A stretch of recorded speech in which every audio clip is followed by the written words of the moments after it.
It's the Hot Rod Podcast with Ron Foreman and Brady Wright. We literally live, eat, and breathe cars. Thanks for joining us on the podcast today. Make sure that you hit the subscribe and the like button, mash the notifications on so that you'll know every time we put a new show together and bring it to you here on YouTube. Time to get going. Let's see what's happening this week. Hey, it's Brady Wright, Ron Foreman. It's the Hot Rod Podcast. We are back in action, and tonight we actually got a pretty cool guest. Her name is Ferrell, D-E-Z, and she is the owner and operator of Nessy's Kustoms in scenic Glendale, Arizona. So we're going to be talking with her about all the stuff she's doing. She is a powerhouse. Did you get a chance? She's an instructor too. Huh? Instructor also. She's an instructor as well. Teacher. We're going to talk to her about that. She does I can't wait. Yeah, she does classes at a couple of the colleges down there and everything. But she is from Twin Falls, Idaho. So she's actually small world. So we're gonna check with her and see what's coming up, and then we'll be back in a little bit. Awesome. You're into cars. You love a good time, and you'd rather build it than buy it. You just might love the Rat Bastards. We're a family-oriented nonprofit organization. We welcome all 1969 and older. In the rough is enough, real steel and iron. We're about old-school traditional hot rods and rat rods. We get together, have fun, help each other build, and cruise like crazy, because that's the way car clubs are supposed to be. The Rat Bastards are a new class of old school, and our signature event is the Infestation Show every July. Check our Facebook page for location, time, and dates. We're charter sponsors of the Idaho Hot Rod Hall of Fame and the Hot Rod Podcast. Join us at cruise-ins all over Washington and Idaho. Joining the club is easy, by the way. Contact us through the club page for Washington or Idaho. Check us out on the Rat Bastards Car Club pages on Facebook. We'll see you on the road.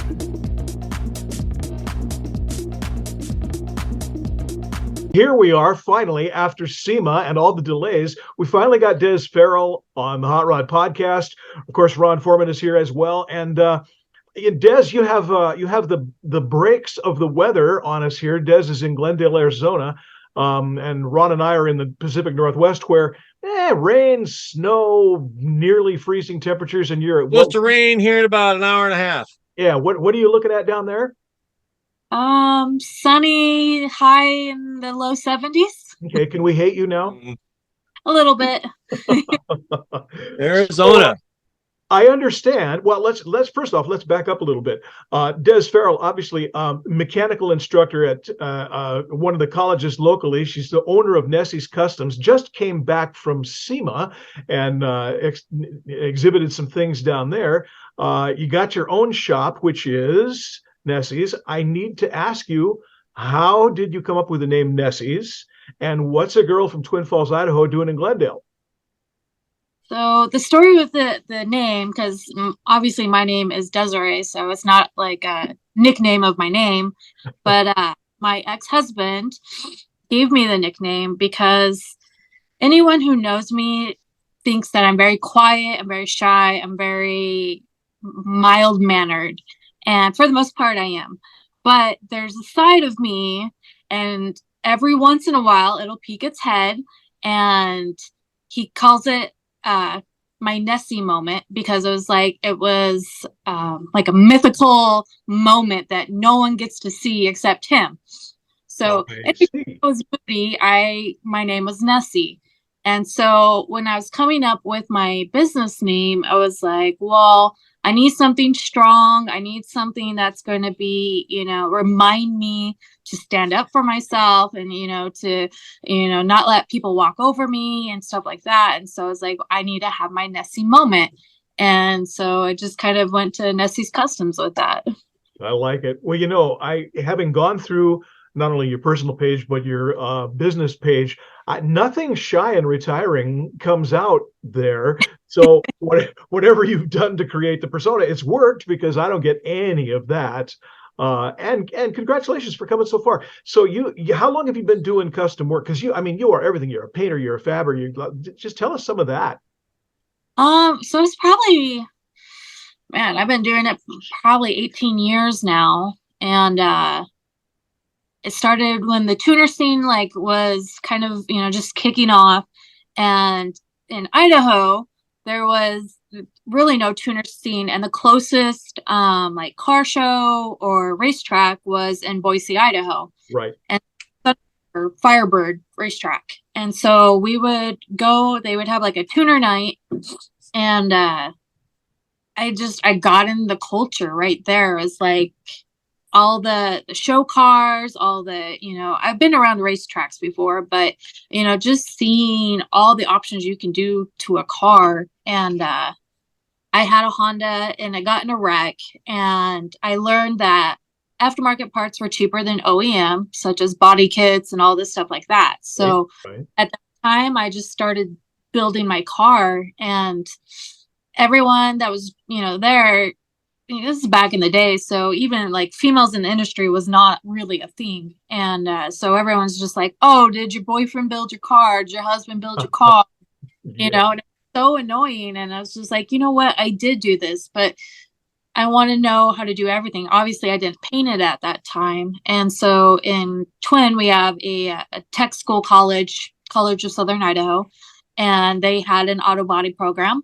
And I signed up for it, and I fell in love with it. The first time I painted, put the paint gun in my hand, and it was just like that aha moment, like you see in movies. Awesome.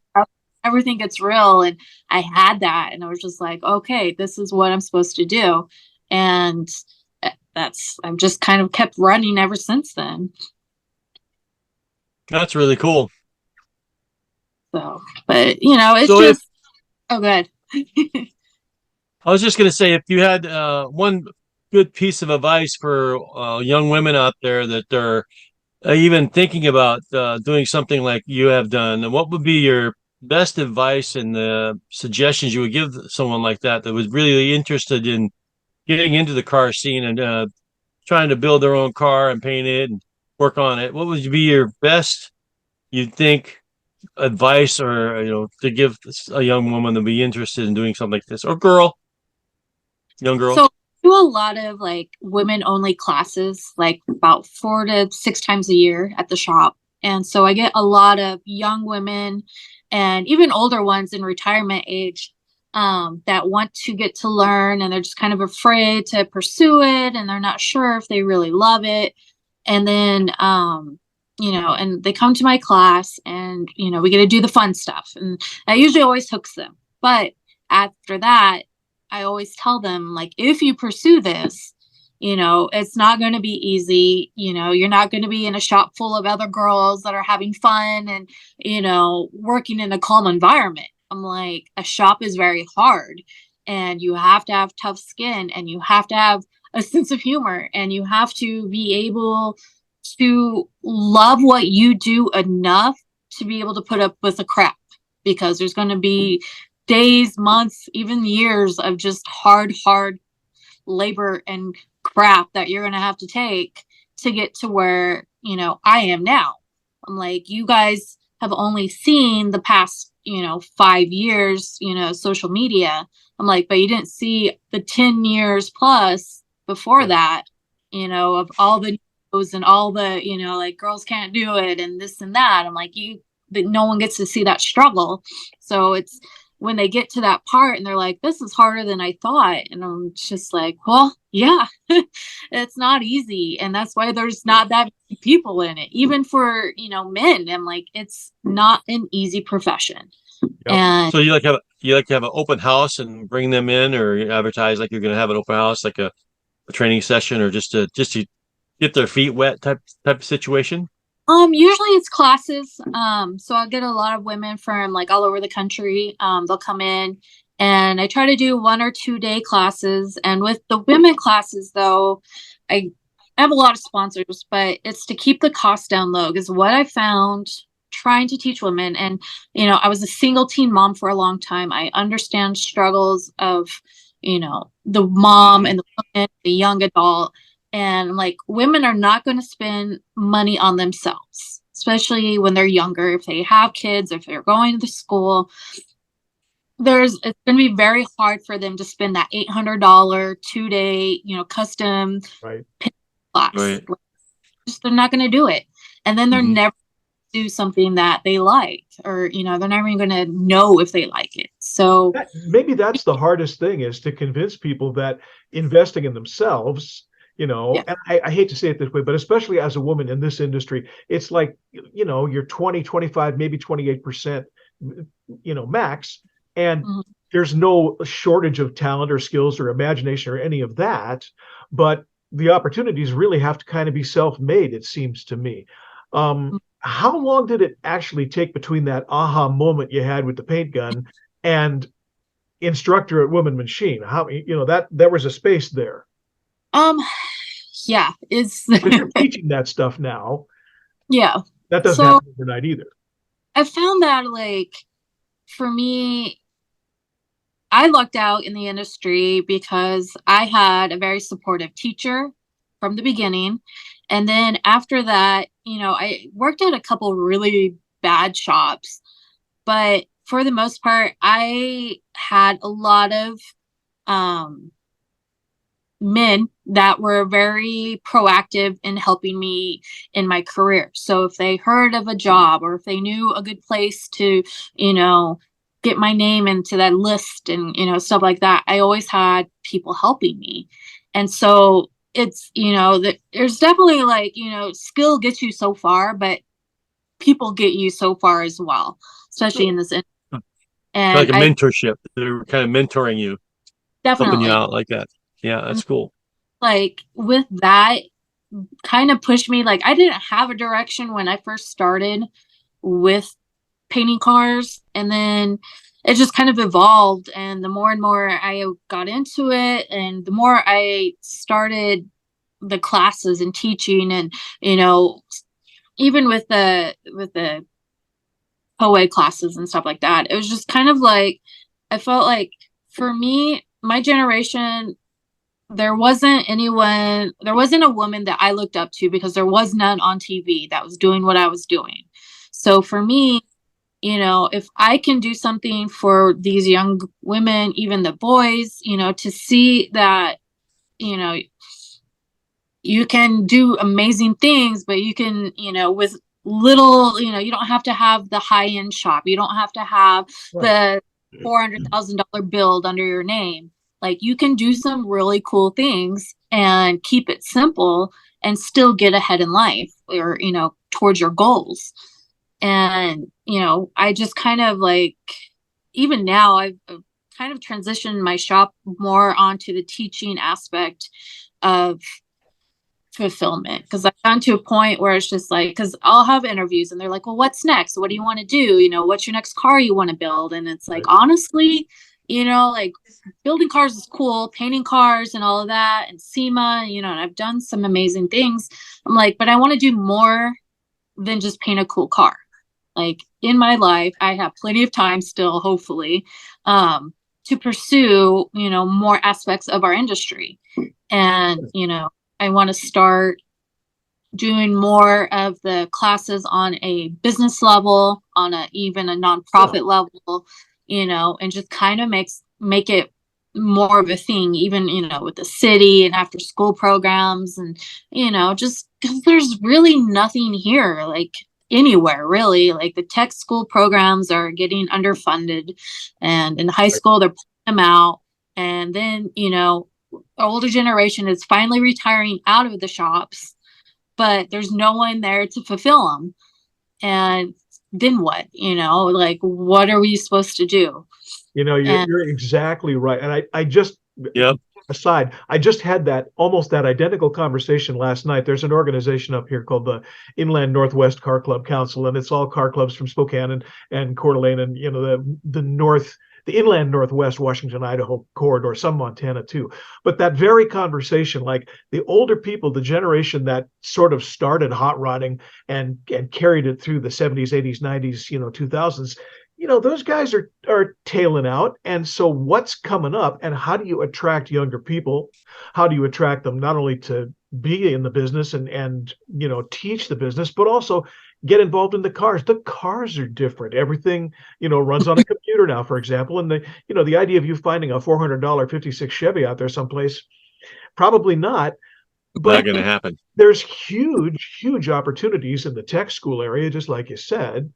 And we went around and around about this last night at that meeting. It was going to be an hour and a half meeting. It was about 2.5 hours because that very thing is, vitally important. I do some work with scholarships up here, and I'm going to do more, but finding people to get into the business is a key piece of it. And having an instructor do like the things that you're doing, people can look at you and go, well, look, this is a young woman who's doing the thing. She's got obviously some chops behind her and some things that she's done. You can look at her work. You can look at her business. Maybe that's something I'd like to do, says person in high school, that's Right. gold. That's gold.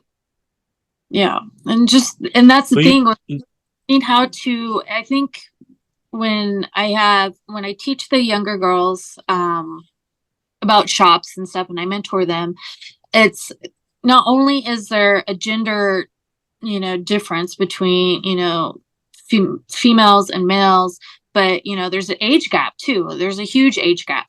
Yeah. So learning to communicate, and that's the problem shop owners have is, you have the older guys that have been there for 20 plus years. They're in their ways, they're grumpy, they're about to retire, within 5-10 years. And then you have the new kids. Well, the new kids are a different kind of breed of human as it is. They have a different mentality of how work should be done, how much they should be paid, and, all this stuff, which fair enough, every generation is different, but they cannot communicate with each other. Like there's just this like fried moment of glitching. And, either the old man's going to get so frustrated and leave. And then, the new kid doesn't have experience, so they're not going to know what to do. Or the new, more than likely, is just going to quit because they can't be heard, or that, they're not getting understood. A lot of them don't get training like they said they were going to get training, and some of the best shops I've worked at, we had almost like marriage counseling once a week. We would sit at a big table, me and the whole body shop crew. And of course I was the only female, but at first I hated them. But after a while, it was kind of like a marriage counseling session, because it's like, well, just because you looked at me funny doesn't mean I was mad at you. And, I done, but I was having a bad day and I didn't mean to take it out on you, or, this and that, because, as women, we interpret, bad moods that we did something wrong, and we're not going to say anything to you. We're just going to do our thing and then get mad and, whatever, make a huge mountain out of a molehill. And I've never heard that. See, before, I know nothing about that. I think that if you try and like you're saying, marriage counselor, try a different approach. Like, we're going to start with a clean slate, no past, no history, no arguments. There was nothing left on this plate. It's just clean. And we're going to start here, and we're going to persevere. If you want to do this, we're going to find out within the first couple hours, maybe the first couple of days, whether you even want to try this or not. You're going to find out in the next couple of days, and then you'll be able to say, you're not going to be able to do this. You have the wrong attitude. But if you have the perseverance and you want to, and you love it, that will also come out. Yeah. But you want to spend a lot of time on someone who really is just trying to make money, for lack of a better term. But there has to be heartfelt, heart's desire, have a passion for this industry, for this hobby that you could get paid for if you really want to do it. But I think that clean slate, try that. Maybe it will work, and then it'll help clean up a lot of, like you're saying, yelling and arguing. But it'll start fresh and some place to start. Just an idea. Yeah, no, definitely. That's, I've looked out now because I don't have to really worry too much on my end of it anymore. But when I first started, it's definitely, there was no support system. We didn't, Instagram was not even a thing back then. Facebook was here and there. But you have the perseverance. You have the perseverance in the heart. It shows from listening to you talk and explain what you've gone through to get where you are today. You persevere. You're honest. You love it. It's obvious. And that's what carried you through those hard times. And I really admire you, and I really appreciate you coming on the show. It's really cool of you. I try. It has its moments. Hey, I want to. You're opening the door for a lot of people that have an idea about doing this, and you're showing them that it can be done. So you are an example for a lot of young, not just women, but young people at heart. They're trying to get into this industry, and I really admire you for that. Thanks. That's cool. So I want to ask you a thing. Everybody says I went to SEMA and I really enjoyed it. It was lots of fun. But going, I'm assuming that was not your first time this year. Right. No, I've been there many, many times. So Jealous. the thing that I like to ask people when they go there is, what did you accomplish there this year? What happened there that made it worth going this year? So for me, like this year, I had a couple small art projects that were being displayed, which was cool. But some of which, by the way, are on her Facebook page, so you can go and see them in the photo gallery. There's lots of art there. But So are those your painted Christmas ornaments? What? Do you sell Christmas ornaments on your page there? Are those yours? Your artwork? Yeah. Those are cool. I saw those. Those are really cool. Thanks. But anyway, back to SEMA. Kind of like we looked at stuff, and then we had a lot of like sponsor dinners and parties and stuff. So shaking hands and just staying in the group of the circle of everyone, and getting caught up with old friends and stuff. For me, like, this year was actually more impressed than last year. There was better builds this year than last year, which I was glad. But it's still gotten so big, and it's gotten so I don't even know. It's just like it's not as prestigious as it used to be. And for me, it's just kind of like another car show almost. So when people say like their cars at SEMA, and I'm like, well, I've seen some really, really bad cars there, that are showcased. I'm like, so that doesn't mean anything to me anymore. And, I've seen really amazing, beautiful builds that are at the Good Guys show, that never made. So I'm like, it doesn't, to me anymore, like SEMA's cool, and, you get to see some new products, or, maybe a cool idea for fabrication. But more than anything, it's just kind of meeting back with friends and in the industry, and seeing how everyone's doing and stuff like that. So we're down to the last, I don't know, 6-8 minutes, maybe a little bit more than that. What's coming up for you? Because obviously you've got a lot of things planned. You got a lot of things happening in your life. You're one of those people, it strikes me, is you sleep 2-3 hours a night with all the stuff that you do. What's coming up ahead for you? Well, right now, like currently I'm still at the shop because I'm painting my car for a car show on Saturday. Very good. I decided last week on Friday that it would be a great idea to tear my car apart and do a full custom paint job before this coming Saturday. Of course. Wow, that's ambitious. Very, very ambitious. I'll make it. It'll be some long nights. I know you will. Well, that's awesome. Just doing some more classes. I'm getting ready to set one up for a mini truck graphic class. Nice. So that'll be fun. And then I got, I don't know. I got my 57 Chevy that I'll start working on here, maybe in but our cars are always coming in and working on those. Yeah. And how about are you still doing the Women in Machine courses?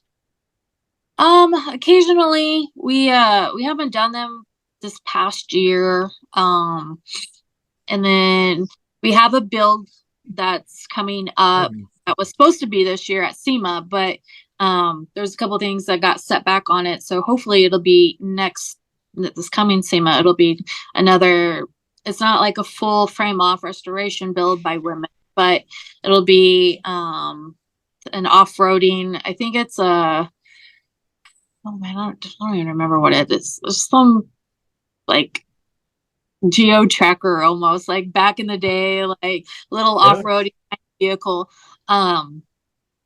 they're gonna soup it up, and it's gonna have some fun goodies on it and stuff. So getting that organized, and people to come out to do that. So that brings me to this one. Everybody in the back of their mind has their ultimate build. Like, I've always wanted to do a whatever it is. And a lot of times you get some kind of interesting answers. I have a friend, I said, so what's your secret, the one that you really want to do? And he said, well, if their money was no object, I'd buy one of the 50 remaining Tuckers and, hot rod that. I said, well, you and your $3.5 million can go ahead and do that. But let's be real. And, everybody has one. What's Des Ferrell's ultimate build? Oh, man. That's a good question.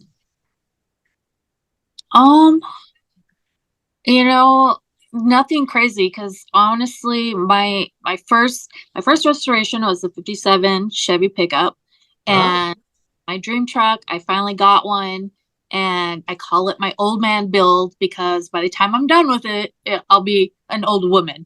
But taking my time and doing everything that I want on it, the ultimate project for me is having this truck be perfect. And it's going to be a long, slow process, and, no deadlines and, crazy sponsors timelines that I had with my C10.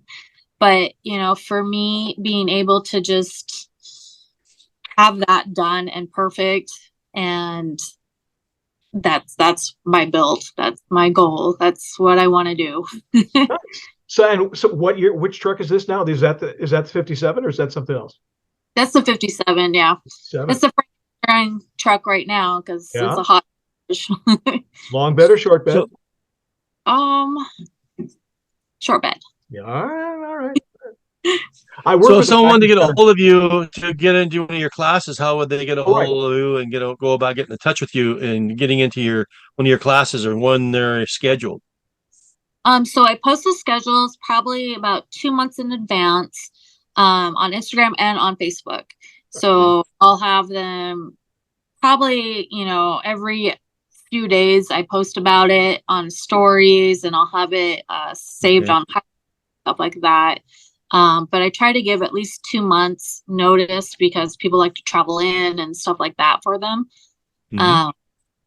But as soon as holidays are done is usually when the classes start to pick up, because everyone's getting busy. Nice. So I'm hoping in early February we'll have the first one again. Well, what we will do here, just below us here, you will see a link to your Facebook page and your Nessy's Custom page, so people can at least follow. And then when the schedule comes up, they'll have a chance to check it out. Awesome. Yeah. Well, that's very cool. I appreciate. I have to tell people who are watching, we attempted to schedule this thing almost 2 months ago. Des and I chatted briefly, and I said, "Yeah, we got to do this. This would be fun." And I'm going to SEMA. Okay, so we'll wait until after that. And this is the first chance we've had an opportunity to do it. But I really appreciate you coming on. And Ron, you got anything else you want to ask before we're out of here? We got about 6 minutes. Just keep up the good work, and stay positive and persevere. Work on really cool. Really nice to meet you. Well, there you go. Super. All right, Des. Well, thanks so much. We really appreciate you coming on. Again, it's Des Ferrell. It's Nessy's Customs. We will show you links right down here in just a little bit. And we're going to be back with the show outro in just a couple of minutes. The Hot Rod Podcast is sponsored by the Idaho Hot Rod Hall of Fame, a nonprofit organization that recognizes and rewards men and women who actively promote the hot rod community, clubs, and builders all over the state of Idaho. Every year we award a Hot Rodder of the Year, a Club of the Year, and a Young Rodder of the Year, as well as giving out scholarship money to students in the auto trades programs at local colleges. If you want to know more, or if you want to nominate an honoree, go to idahof.org or email us at idahof@gmail.com. That's Idahof, IDAHHOF.org, or again, idahof@gmail.com. Well, that was pretty cool. Very nice. She's really awesome. I mean, she has all kinds of stuff going on. Very strong young woman. Oh man, did you take a look at her Facebook page? Did you look at her? Yes, I have. Yes. Man, she has a ton of stuff. She's one of those. I'll bet you she sleeps 4 hours a night. I mean, I don't know. She got a really cool Christmas ornaments she makes in the she does. other You things. look at some of the pictures. She's got some great Wine stuff. glasses and pictures. Yeah. Yeah, she's really Yeah, talented lady. Yeah, Very talented. pretty slick. And I know that even as we speak, she is out there, hand sanding that car because Yeah. she's Wednesday. She's gonna have it ready by Saturday. That's gonna be pretty. Man. Yeah, I'm gonna ask Well, her. I hope she has an oven to dry it in. Yeah, well, I'm sure she does. But she's got a shop, so she's probably got a heat room. I'm gonna ask her to send me a couple of pictures of the car when it's done. That'd be cool. Yeah, we'll put them up on the show maybe if I have time. Her pickup too. Her pickup truck. Yeah. Well, everything's a car to Chevy. me. It's all cars. Yeah. Cool. So what's going on in your life? Anything exciting? Just got the Apache back home. I got to do some work on the carburetor. You're talking about these shops that don't have a lot of interest on helping people. Yeah. If you have a carbureted car, good luck on finding a mechanic. They only want to work on fuel injected vehicles. It's really I'm having a learning experience trying to get some help with this thing, and I can't believe how the lack of knowledge on people wanting to work on carbureted cars. It's so funny. I mean, the industry's changed. Yeah, I think like overnight. I'm overnight. Maybe that where I'm at, there's still old guys who do that and are knowledgeable enough about it that I can get some help because I got the Quadrajet on the Buick and it's it's a fun carburetor. But yeah, you're exactly right. I mean, some of that knowledge is going away, which is all the more reason why when you bring the younger generation in, like Des was saying, you got to not only accept what they're about and teach them what they want to learn, but you got to pass along that old knowledge too, because the cars are going to die even if we do. That's right. Hey, brother, it's been fun. We'll do this again. This has been. What do you got coming up now? What do you got coming up? What do you got coming up? Very quickly. We just finished the first of the the Idaho State Hot Rod Hall of Fame induction cool. banquets. We inducted a Hot Rodder of the Year. A gentleman named Brent Lundquist is the president of the North Idaho Rats and Customs Car Club. Sweet. Great guy, super stuff. That's all on the Idaho page. And for me, coming up, we got holiday stuff with the Inland Northwest Car Club Council, and a couple of sneaky little cruises coming up for Christmas too.